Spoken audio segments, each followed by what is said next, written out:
crisscross pocket. I know this is great, crisscross tag, whatever you want to call it. This is brilliant.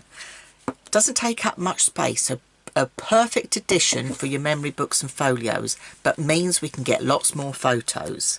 I'll put a little tuck spot behind there, but straight away you could add a 6x4 photo on the back. Then you've got a nice big tag, 2 6x4 photos quite happily. Brilliant, that's win-win to me.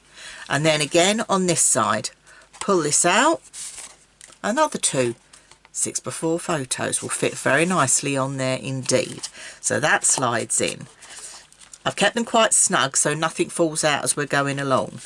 I've used, you'll see from the tutorial, I've used 6mm tape, but obviously the thicker tape you use, the smaller your pockets will be.